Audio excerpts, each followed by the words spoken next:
eccoci, buongiorno e buona settimana lavorativa firmato dalla redazione sportiva di Radio Padania con le voci firmate da Daniele Madasi e Adriano Ancona.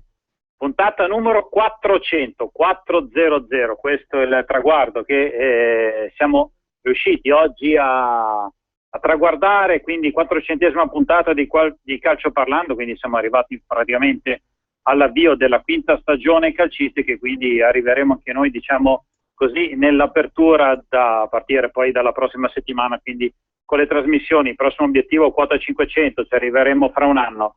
Nel frattempo oggi permetteteci anche di festeggiare questo traguardo importantissimo, soprattutto per una trasmissione sportiva all'interno di un'emittente comunque politica che ha sempre dato spazio allo sport da 18 anni, quindi vi raccontiamo le vicende sportive. Per tanti anni abbiamo seguito molto anche le vicende hockeyistiche, negli ultimi anni invece siamo entrati prepotentemente nelle vicende calcistiche, una trasmissione Calcio Parlando on Air attraverso poi la creazione di Facebook di un profilo Calcio Parlando RPL, poi l'aggiornamento generale con un sito internet calcioparlando.com, la nascita di una vera e propria redazione sportiva, la creazione di un profilo Twitter @calcioparlando e poi la doppia creazione di profili simpatici chiamati Fantamarket per andare a ridere delle vicende calcistiche. Questo il lavoro che viene fatto quotidianamente dalla redazione sportiva di calcioparlando.com e poi per quello che riguarda invece l'aspetto radiofonico dalle voci mie, Daniele Madasi e quella di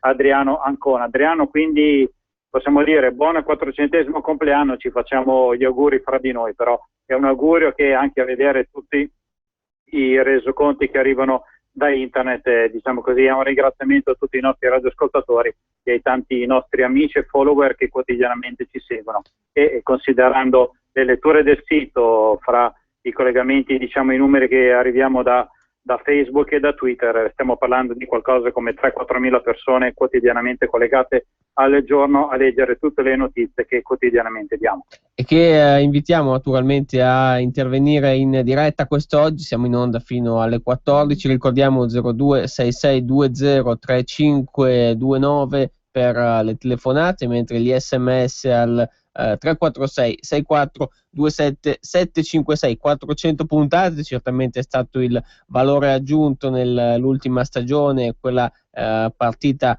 lo scorso agosto dalla 300esima puntata fino ad oggi, fino ai giorni nostri, è stato il valore aggiunto, la creazione del nostro sito calcioparlando.com, implementato poi da quelli che erano già gli aggiornamenti presenti nella nostra pagina Facebook, poi ampliata con il profilo Twitter. 400 puntate con la cadenza bisettimanale del lunedì alle ore 21 e del sabato alle ore 13, anche perché insomma poi parlando di calcio, commentando quello che è non solo il campionato ma anche poi una settimana in cui i temi al di là delle partite non mancano mai. Insomma, si va in onda nel giorno successivo alle gare di campionato e poi nel giorno precedente, anche se poi commentiamo sempre anche gli anticipi del sabato che si disputano da lì a pochissime ore,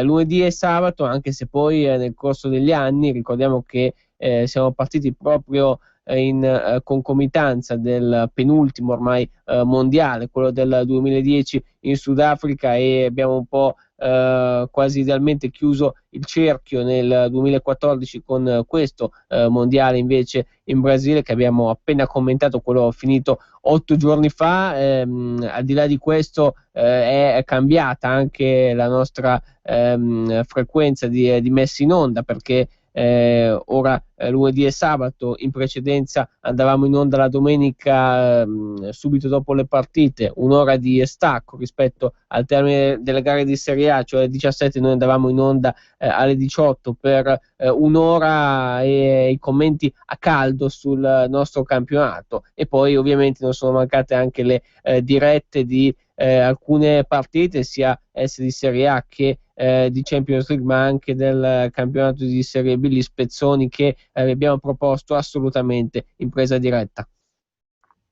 Assolutamente, soprattutto oltre ai vari resoconti, direi che in 4 anni, Adriano, il lavoro che è stato fatto, che Di questo logicamente ringraziamo anche l'emittente radiofonica che ci ha permesso di dare gli spazi, è stata quella di sdoganare, quindi far entrare la nostra emittente radiofonica nei vari stadi di calcio, di Serie A e di Champions League, perché ci ricordiamo quando 4 anni fa mandavamo le richieste d'accredito, di fatto non venivano neanche lette, adesso invece siamo, direi, presenti senza alcun tipo di problema in stadi famosissimi come quello logicamente del Meazza di San Siro. Siamo stati presenti anche all'Juventus Stadium per le gare di Champions League, per cui direi che siamo riusciti ad allargare il nostro orizzonte, soprattutto anche sfruttando logicamente l'apporto mediatico e soprattutto la creazione di una redazione sportiva allargata.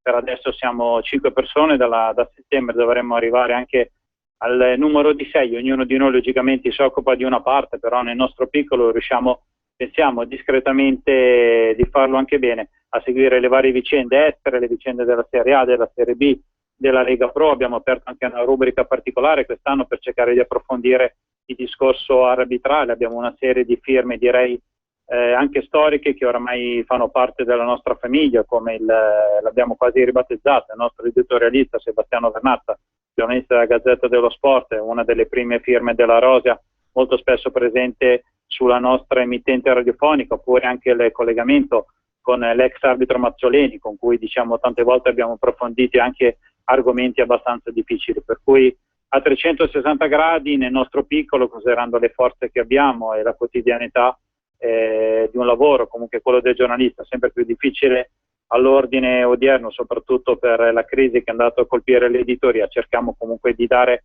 un lavoro quotidiano e logicamente, come hai detto te Adriano, anche poi gestirlo attraverso l'etere, quindi con la messa in onda bisettimanalmente delle puntate di Calcio Parlando on air. A tal proposito ricordiamo che quella di sabato scorso è stata 2 giorni fa l'ultima puntata del sabato, perché poi non saremo in onda sabato prossimo 26, ma intanto diciamo che torneremo domani alle ore 14, quindi un'altra ora dalle 14 alle 15, che sarà la seconda settimanale appunto dopo quella di oggi. Per quel che riguarda il prosieguo, ecco che la programmazione poi varierà ovviamente per il mese di agosto, ma come è consuetudine anche in base agli orari della nostra emittente. Quindi in questa 400esima puntata avremo naturalmente il modo di dare voce a chi insomma ha camminato con noi durante questa stagione, durante il percorso. Avremo Luca Rolandi, avremo Maurizio Romeo, insomma ampliando anche il raggio proprio a livello territoriale, perché andremo prima a Torino, poi a Genova per approfondire anche il discorso specifico con Luca Rolandi del Mondiale, con Maurizio Romeo degli aspetti anche tecnici naturalmente che riguardano il nostro sito internet, nonché rispetto a quello che è anche il suo impegno dalle colonne di Tutto Sport per le vicende arbitrali, in modo particolare. Insomma, anche l'aggancio con il mondiale non può essere qualcosa di casuale in questo senso. E un saluto logicamente va anche a Matteo Fumagalli, che è la nostra prima firma per quello che riguarda il mondo del calcio della Lega Pro, che quest'anno diventerà campionato unico, 60 squadre, per adesso sono iscritte 57, dopo praticamente l'abbandono della Nocerina, del Padova e del Viareggio mancano 3 ripescaggi, verranno fatti entro il 31 luglio e logicamente sulle pagine del nostro sito potrete anche leggere il resoconto di un Matteo Fumagalli, che oggi, diciamo così, sarà assente a livello di voce, però ci ha già segnalato che con il cuore e il pensiero è con noi. Questo per chiudere il quintetto della forza lavorativa di calcioparlando.com. Adriano, direi prima di aprire i collegamenti odierni possiamo ripartire anche magari dalle prime pagine odierne dei giornali sportivi, quindi andare anche a raccontare quello che ogni mattina praticamente intorno alle ore 8, collegandosi sul nostro profilo Facebook quotidianamente, trovate veramente tutto il resoconto delle prime pagine, quindi andare a analizzare quello proprio che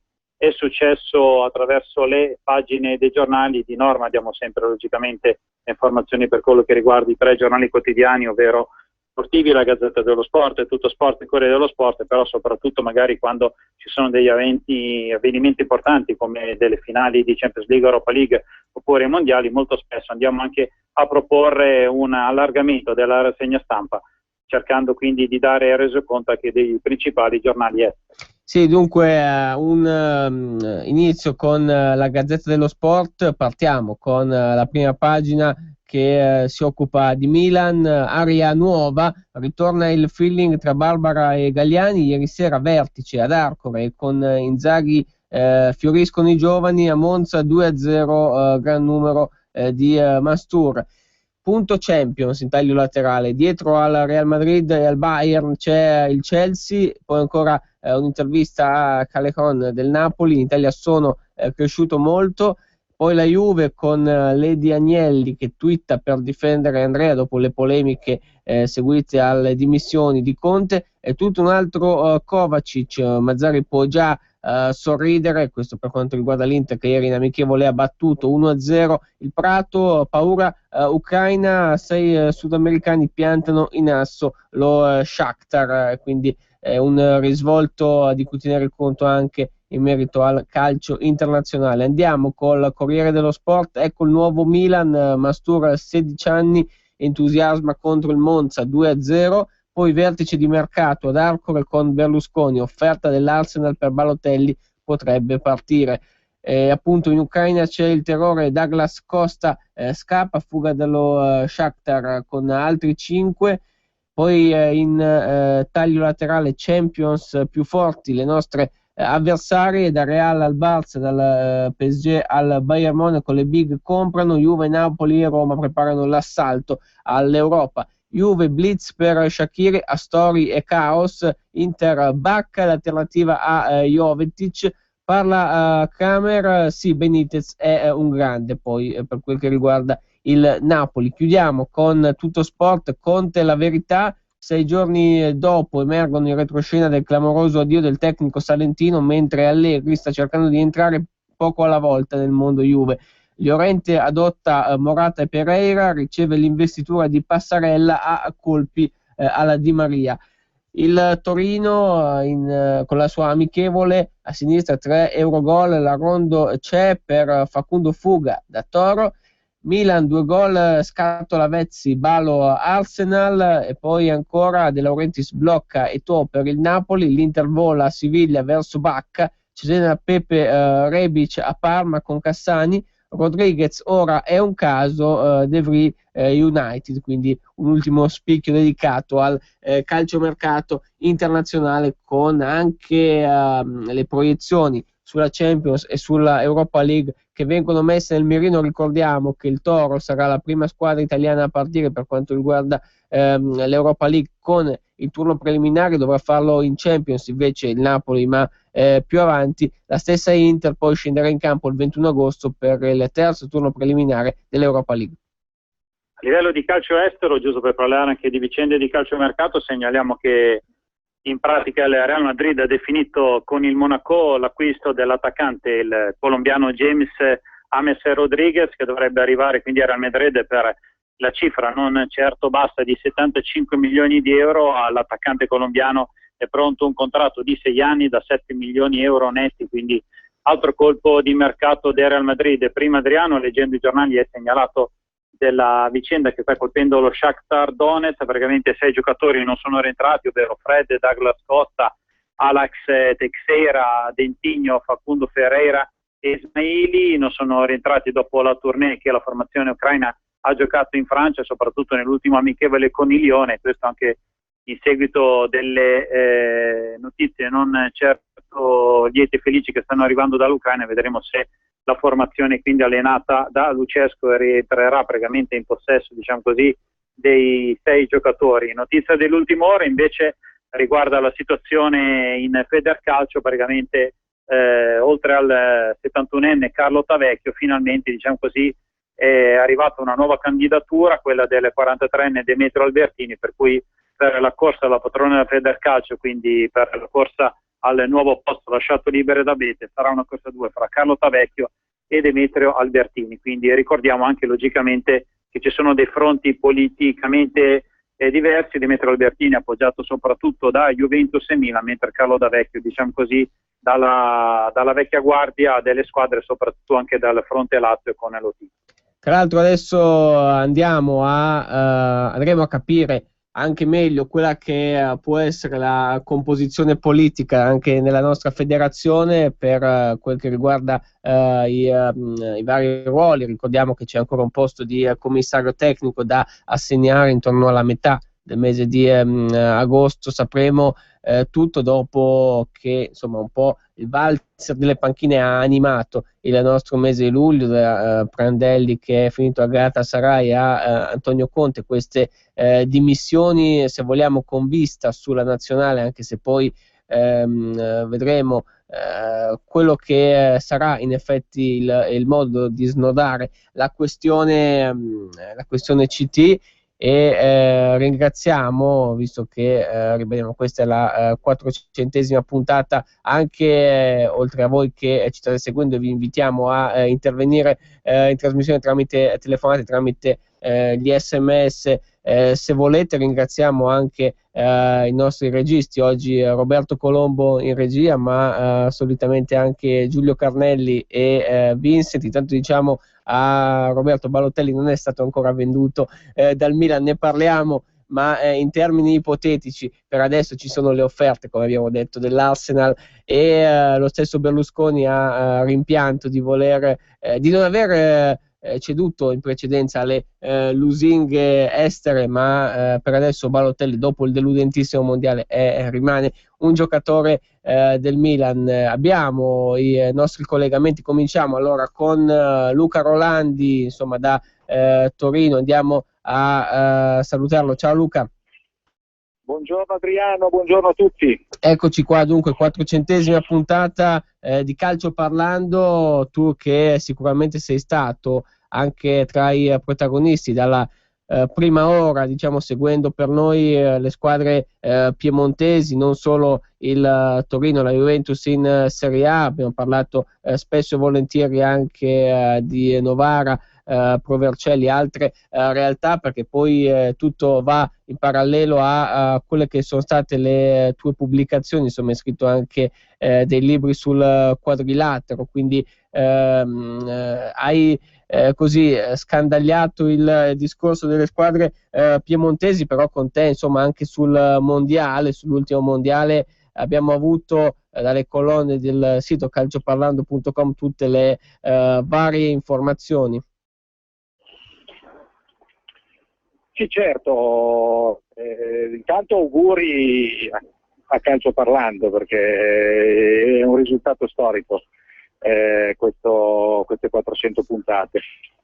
E poi credo che insomma adesso, dopo l'avventura brasiliana, stiamo entrando nella fase del calciomercato più intensa, e anche le squadre torinesi e piemontesi sono al centro di questo discorso, credo. Anche perché poi c'è, l'abbiamo detto prima, un Torino che dovrà partire subito con l'appuntamento imminente ormai per l'Europa League, questo traguardo che insomma mancava da parecchio in casa Granata, e adesso come sappiamo, insomma, in maniera un po' rocambolesca è passata al Torino, diciamo, l'incombenza di rappresentare subito l'Italia in Europa League. Il Toro, che tra l'altro è sceso in campo anche ieri con un amichevole, Toro che ha dovuto forzatamente, diciamo così, per esigenze anche economiche, chiaro, liberarsi di un fuoriclasse come Ciro Immobile, il capocannoniere dello scorso campionato. Insomma, il Toro si prepara a questo nuovo appuntamento con l'Europa, a questo ritorno sul palcoscenico internazionale. Intanto si prepara con grande entusiasmo, perché erano esattamente 20 anni che il Toro non giocava più in Europa. Lo fa con tanta umiltà, perché chiaramente si parte dai turni preliminari, ma anche con molto coraggio e con la voglia di dimostrare di avere comunque le carte in regola per poter dire la propria anche a livello internazionale.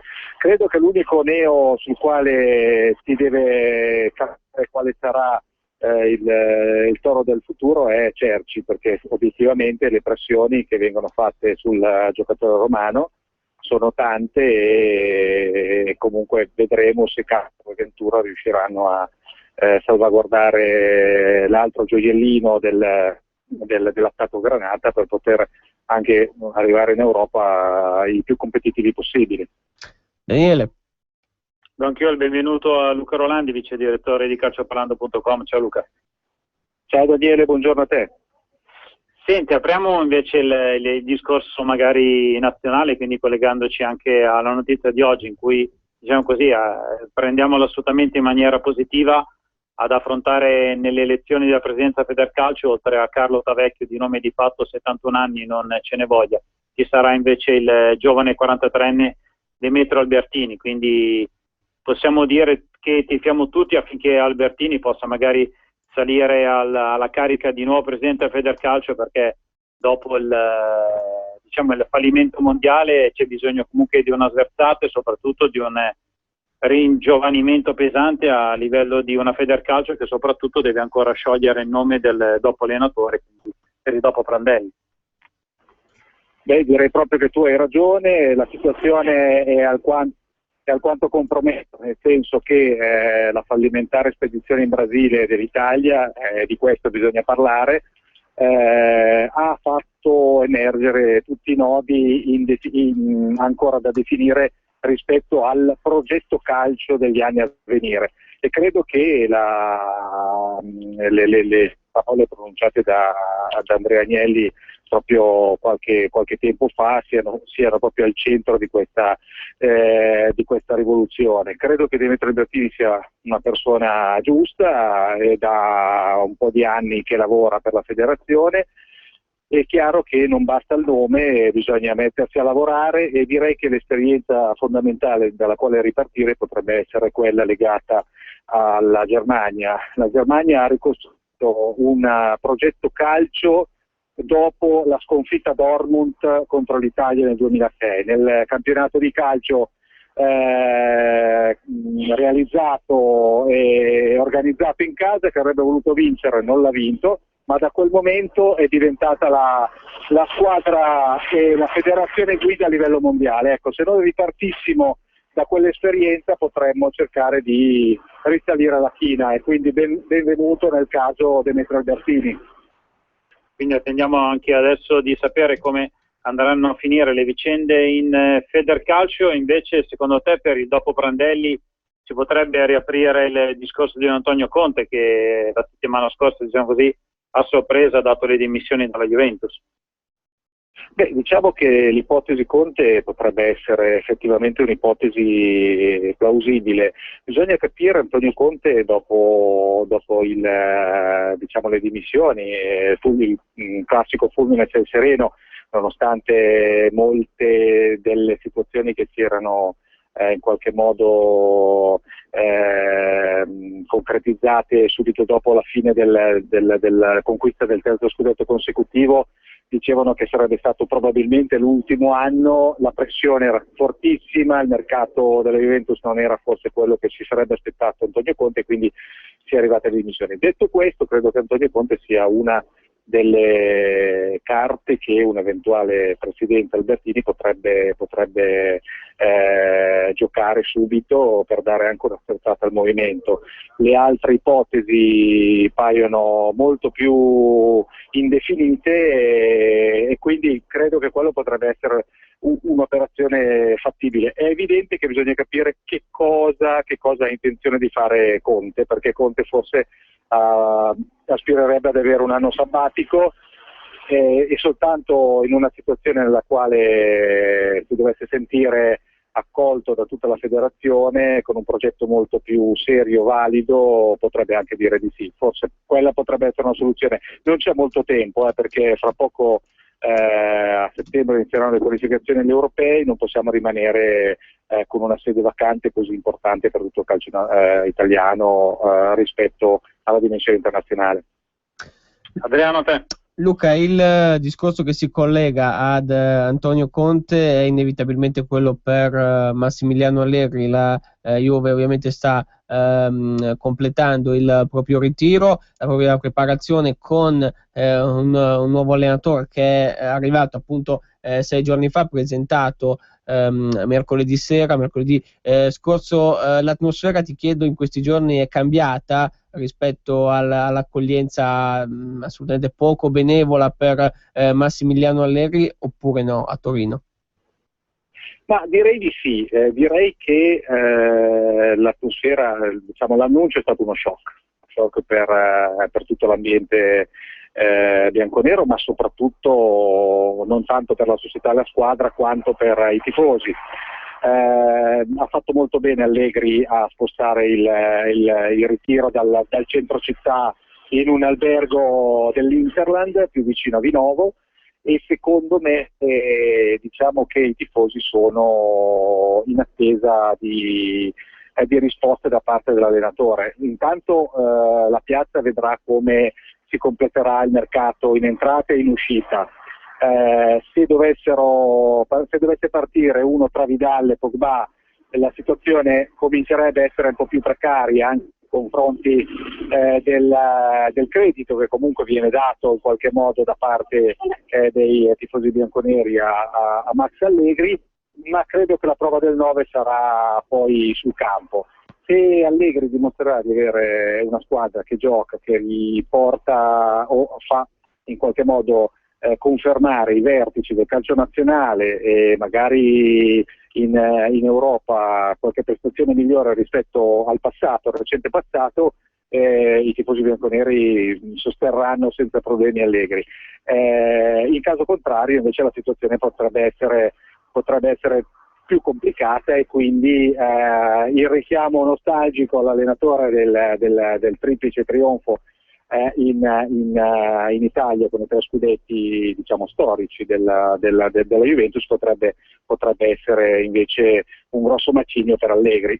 Credo che comunque tutti sapranno poi la risposta del campo, che è l'ultimo dei giudici. Sì, il campo che avrebbe, diciamo così, condannato Conte a vincere anche in Europa. Sarebbe stato un obbligo, una partenza con pressioni amplificate dopo appunto i 3 scudetti consecutivi. Con Allegri hai la sensazione che in un certo qual modo si possa quasi ripartire da zero, al di là del fatto che comunque la Juve non si è indebolita e rimane ancora la formazione più forte del campionato.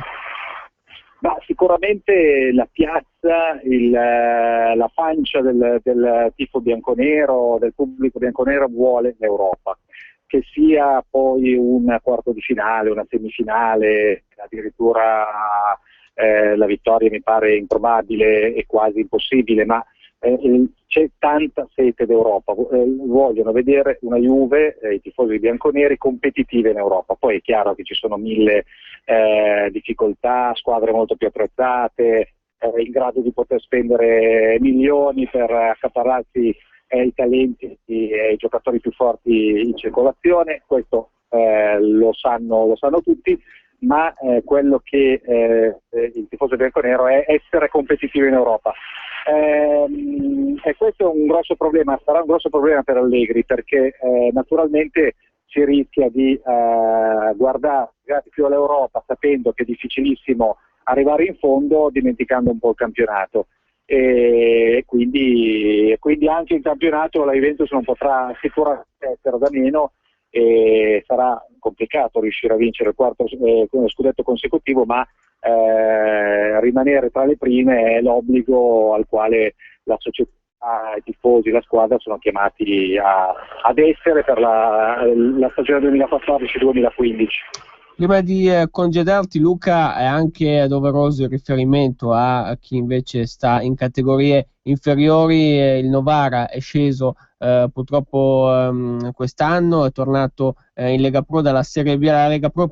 Peraltro si era aperta anche una concreta speranza di poter poterla far diventare Serie B, ecco, questa di nuovo Serie B questa estate comunque negativa dopo il play-out perso contro il Varese, perché c'è stata tutta una serie di modifiche in cadetteria. Il campionato il prossimo anno sarà a 21 squadre, non ce l'ha fatta il Siena, mentre lo stesso Varese e il Brescia sono riusciti per il rotto della cuffia ad iscriversi, hanno tirato via una squadra. Si giocherà dovrebbe giocarsi un campionato di Serie B a 21 solo nel caso in cui nessuna delle tre che abbiamo menzionato ce l'avesse fatta. Sarebbe stato il Novara ad essere ripescato. Invece Novara che riparte dalla Lega Pro, c'è però una Pro Vercelli che anche qui dopo un solo anno la Serie B l'ha ritrovata, e insomma in grande stile, e abbiamo parlato insomma diffusamente anche con te nelle scorse settimane. Sì, diciamo, partiamo dal Novara. Il Novara ha una struttura societaria molto solida e l'hanno presa malissimo, soprattutto il patron De Salvo, la retrocessione in Lega Pro, ma credo dalle prime mosse di mercato che, nonostante la mancata risalita per il pescaggio, il Novara potrà sicuramente recitare un ruolo da leader nel campionato, nel neocampionato, rinnovato campionato di una volta la chiamavamo la Serie C, comunque di Lega Pro. Per quanto riguarda invece la Pro Vercelli, la situazione è un po' più complicata. Massimo Secondo non ha mai negato di avere in qualche modo richiesto, comunque sta valutando alcune proposte, alcuni finanziatori che possono sostenerlo ed aiutarlo nel cercare di mantenere la sua squadra, la sua società in Serie B. Non è facile. Il campionato dello scorso anno è emblematico e bisogna avere dei giocatori di categoria, bisogna fare un salto di qualità e cercare di rimanere in cadetteria. Il vero trionfo per la Pro Vercelli sarebbe veramente quello di rimanere in Serie B. C'è anche la necessità, oltretutto, e adesso la Pro Vercelli sarà favorita anche dal fatto che partirà subito dal suo stadio, di un sostegno più adeguato da parte del pubblico vercellese, perché disputare un campionato di Serie B, soprattutto nelle partite in casa, con uno stadio pieno e con il sostegno da parte della città in maniera netta, chiara e soprattutto concreta, sarà un viatico per il campionato che si naturalmente apprezza disputare, che non sarà facilissimo. Questi sono un po' gli spazi, e poi vedremo se Massimo Secondo riuscirà ad avere magari qualcuno che lo sosterrà e lo aiuterà nell'avere una società più solida e quindi in grado di poter realizzare un organico adeguato alla categoria. Certo, in bocca al lupo naturalmente anche alla Pro Vercelli, che è tornata in Serie B. Grazie a te Luca per il tuo intervento, probabilmente ci sentiamo alla prossima. Buon proseguimento di giornata, grazie ancora. Grazie a voi e ancora tanti auguri a Calcio Parlando per il bellissimo traguardo raggiunto da tutti noi. Ringraziamo quindi Luca Rolandi. Adriano, velocemente, giusto per dare voce gossip anche alle notizie di mercato dal fronte Juve. Abbiamo parlato prima dell'acquisto di Evra, di Moratti, di Pereira, e diciamo che Arturo Vidal ha messo in vendita la propria casa di Torino. Vedremo questo se è soltanto per un trasloco oppure vorrà dire qualcos'altro. Per quello che riguarda invece il discorso del calciomercato, si è parlato di Serie B. Il Perugia ha ufficializzato l'ingaggio dalla Roma di Rodrigo Taddei, mentre di fatto si è completata anche un'altra panchina importante come quella della Virtus Lanciano, che ha affidato la propria direzione tecnica a Roberto D'Aversa. Altri due colpi di mercato per quello che riguarda il campionato cadetto: il Trapani ha ingaggiato Enis Nadarevic, ex Cesena e Varese, mentre la Virtus Entella, la matricola ligure di Chiavari, avrà come centravanti del prossimo campionato di Serie B 2014-2015 Marco Sansovini, ex capitano dello Spezia e poi ex attaccante del Pescara. Sì, una serie di colpi, tra l'altro poi che abbiamo detto seguono a quella che è l'ufficialità, anche legata al fatto che il prossimo campionato sarà a 21 squadre, un turno di riposo per una squadra.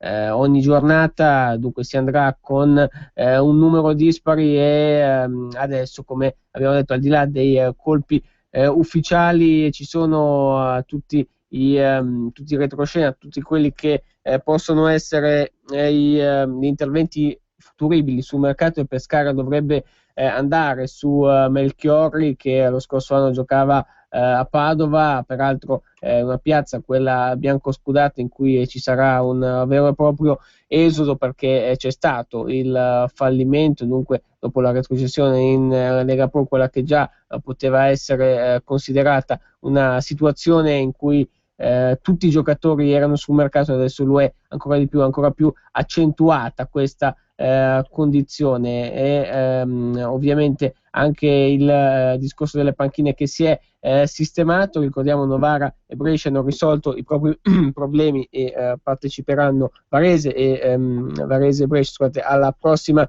Serie B. Ci sarà quindi questo campionato a 21 squadre senza il Siena, che non ha risolto i propri problemi. Il discorso è ovviamente allargato non solo al calcio per quanto riguarda la squadra toscana, ma tant'è, insomma, quest'estate ha fatto una vittima come il Siena, naturalmente, per quanto riguarda il campionato di Serie B. Nel frattempo, Adriano, spazio alla regia perché ci viene segnalata una telefonata in arrivo. Ciao ragazzi, auguri anche da parte mia, sono Raffaella. Secondo me Conte ha dato le dimissioni proprio perché vuole la panchina della nazionale, e poi io da Coppa ma non sono cubissima, nel senso che lo posso anche per altre 3 squadre. Sono contenta che ci sia un allenatore che dovrebbe dare un po' di allegria alla squadra. Ecco.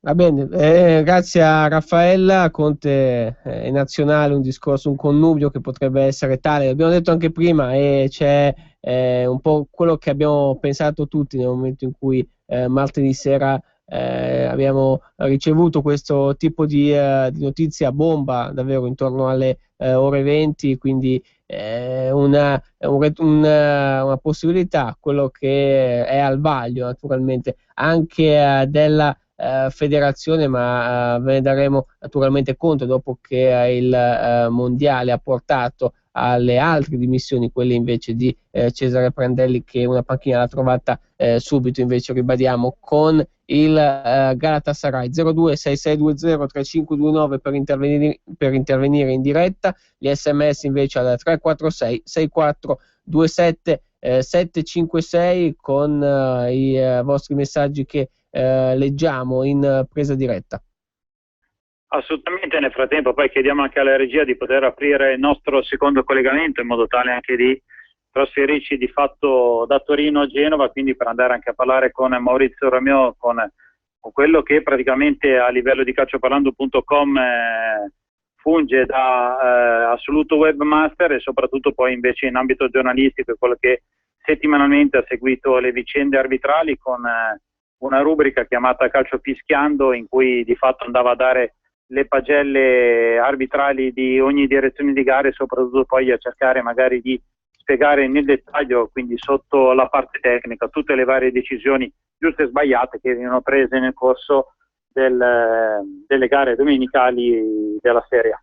Sì, esatto, dunque un contenuto in più, andando a impreziosire quello che è il nostro panorama per la settimana, diciamo, che si colloca 2 giorni dal termine delle partite di campionato, il punto della situazione anche a livello arbitrale, oltre che poi tutti i dati tecnici, l'aspetto tecnico del nostro sito calcioparlando.com. Andiamo dunque a salutare Maurizio Romeo, che è collegato con noi. Ciao Maurizio, buon pomeriggio.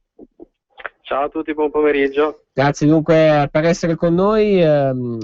sito calcioparlando.com, abbiamo detto in questa 400esima puntata che andiamo a ricordare, andiamo nuovamente a pubblicizzare tanti accessi, tanti contatti, poi ovviamente anche le varie modifiche che ci siamo trovati a dover fare. Insomma, cogliamo l'occasione anche per ringraziarti del gran lavoro durante questa stagione. Ci mancherebbe. Ci saranno diciamo anche importanti novità, vedremo se riusciremo a realizzare anche un'applicazione per i telefoni Android per potersi connettere anche direttamente al sito. Vedremo un pochettino adesso con la nuova stagione di partire anche con qualche novità appunto dal punto di vista tecnico. Non sarà troppo rivoluzionato il sito perché diciamo come struttura, come idea, ma vogliamo inserire diciamo nuove cose per renderci sempre più moderni, come si dice, sempre più al tempo. Intanto un ascoltatore in linea con noi, buon pomeriggio, con chi parliamo? Caduta la linea, invitiamo a richiamare l'ascoltatore, ricordiamo 0266203529 per intervenire in diretta. Maurizio, oltre alle questioni tecniche del sito, anche il resoconto della giornata arbitrale post campionato con quelli che sono tutti gli aspetti. Intanto poi c'è da analizzare ogni volta un qualcosa di nuovo, però andrei un attimo sul mondiale, perché ovviamente non possiamo dimenticarci che la finale per la seconda volta nel giro di 12 anni è stata diretta da un arbitro italiano, dopo Collina in Giappone, stavolta Rizzoli per questo Argentina-Germania, finalissima in Brasile, e direi che è andato lui con la terna arbitrale ampiamente al di sopra della sufficienza. Sì, guarda, ti direi di sì. Rizzoli si è dimostrato comunque un arbitro al di sopra della media di questo mondiale, dove abbiamo visto purtroppo anche degli errori un po' marchiani, un po' sono anche figli di alcune direttive della FIFA che hanno chiesto ad esempio di non ammonire i giocatori o di non espellere i giocatori se non per falli gravi nei primi 40 minuti della partita. Infatti questo ha portato delle scelte arbitrali che talvolta potevano non essere comprensibili, tipo non ammonire in situazioni che normalmente invece in partite di campionato lo avrebbero richiesto. Rizzoli io l'ho visto bene in tutte le partite del mondiale, nella finalissima l'ho visto andare molto bene fino a un certo punto, poi forse poteva espellere Agüero e Mascherano, quindi ha rischiato di finire in 9 l'Argentina, ma diciamo che va considerato anche il contesto di una finale mondiale, e quindi secondo me è stato sicuramente superiore alla sufficienza e ha dimostrato di essere uno dei migliori arbitri italiani, anche se quest'anno a mio avviso, cioè perlomeno per quelle che sono state le valutazioni, in campionato ci sono stati altri arbitri che hanno diretto forse meglio in tutto quello che è stata poi l'evolversi della stagione.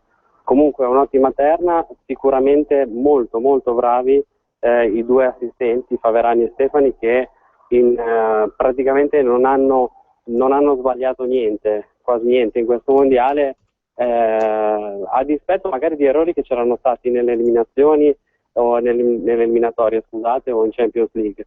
Al mondiale sono stati proprio perfetti, e questa è una vittoria sicuramente per tutto il movimento arbitrale che purtroppo in Italia distrattiamo tanto, ma che quando andiamo poi alle competizioni internazionali possiamo vedere che sono sicuramente tra i migliori. Daniele. Anche io benvenuto a Maurizio Romeo. Ciao Maurizio. Ciao Daniele. Senti, i miei complimenti logicamente vanno per le difficoltà con cui si è riuscito a gestire il nostro sito, perché quest'anno abbiamo avuto anche la sfortuna incredibile di finire in mano a un hosting che ce n'ha combinate di cotte e di crude, per cui hai fatto dei numeri per rimanere online, per cui magari se e in questi giorni magari ci sarà qualche cosa che non funziona soltanto perché stiamo facendo un passaggio, quindi anche va detto è un passaggio che logicamente viene fatto per cercare poi di dare un prodotto migliore. Dal punto di vista invece tecnico ti chiedo, l'anno prossimo la massima serie avrà un nuovo disegnatore arbitrale, quindi la palla passa a Domenico Messina. Che cosa cambierà, se cambierà qualcosa rispetto magari al passato? Allora, guarda, ti dico, Messina già nelle prime ore ha ovviamente ringraziato Bratti per i suoi 4 anni, Bratti che non era appunto più rieleggibile per le norme dell'AIA, e l'ha ringraziato per avergli dato un gruppo molto coeso. Quello che si vede è che comunque il gruppo arbitrale è molto, cioè, è proprio un gruppo, una squadra.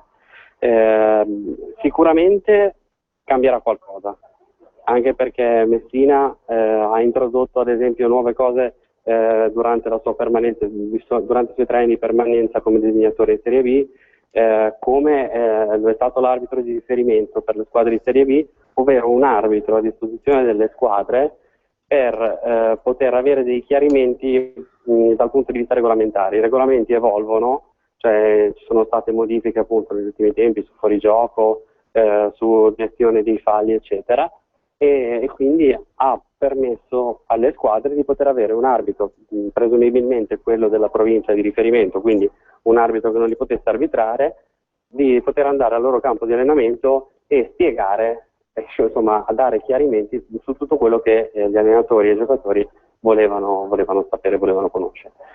Quindi questa potrebbe essere già una novità che può essere introdotta anche nella nuova Serie A.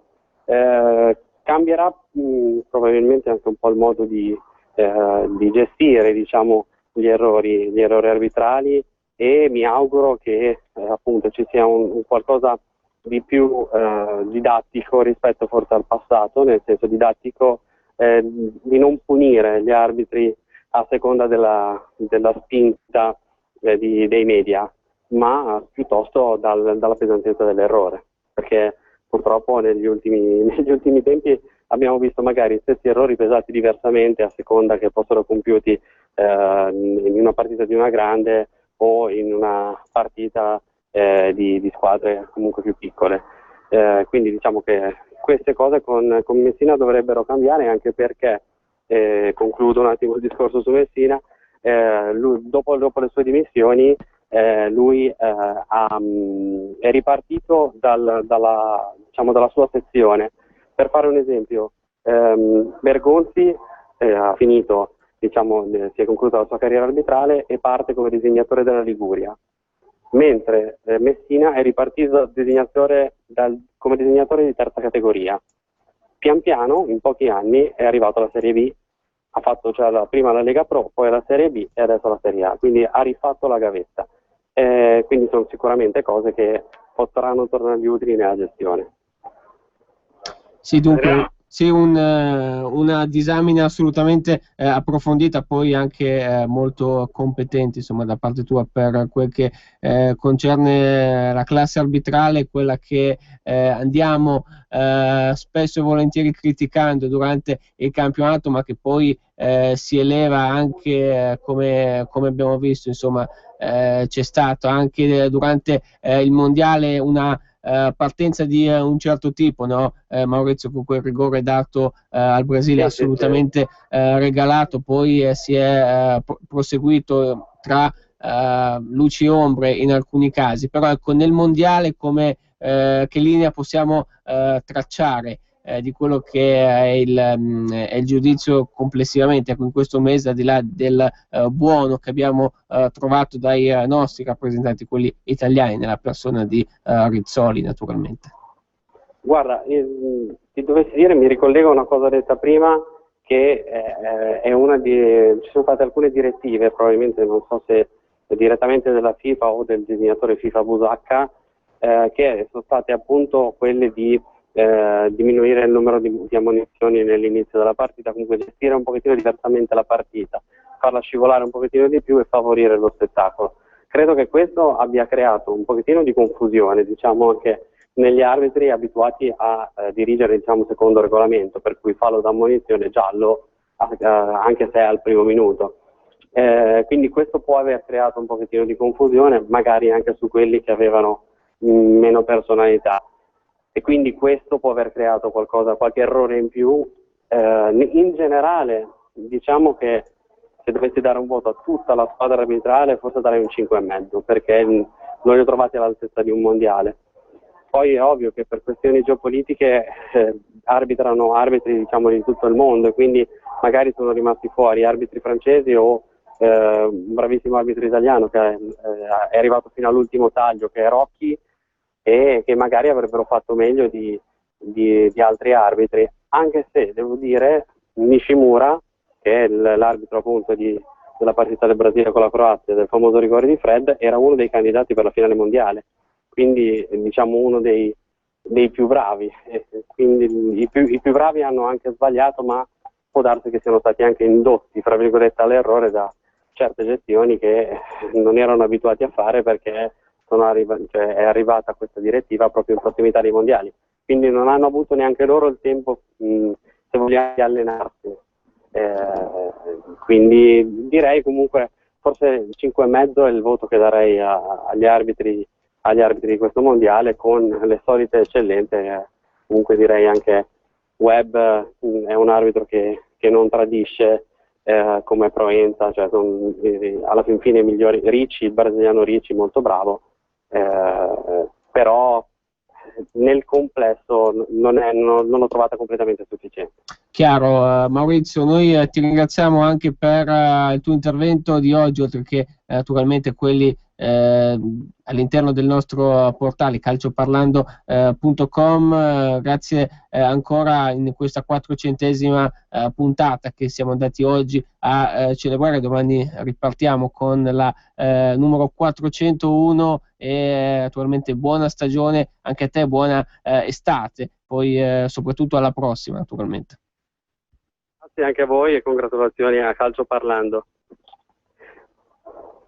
Perfetto, con questo siamo arrivati in conclusione di puntata, ore 14, finiamo con qualche secondo in più, e quindi Adriano il prossimo appuntamento è per domani, perché di fatto il martedì va a sostituire in questo periodo di luglio-agosto la puntata quotidiana del sabato. Sì, così sarà per il mese di agosto, e partiamo domani con la puntata che invece non sarà nuovo giorno e nuovo orario del sabato, esatto, quindi domani alle 14 saremo in onda con voi. Vi rimandiamo all'appuntamento di domani con Calcio Parlando, sarà la 401esima puntata, quindi al via ufficiale della quinta stagione, per cui da Daniele Madasi e Adriano Ancona un ringraziamento per averci seguito. Calcio Parlando On Air torna domani quindi alle ore 14, mentre proseguiamo le nostre informazioni sempre sul sito www.calcioparlando.com e poi attraverso i nostri profili Facebook e Twitter. Un ringraziamento per averci seguito. Legna può tornare alla regia centrale.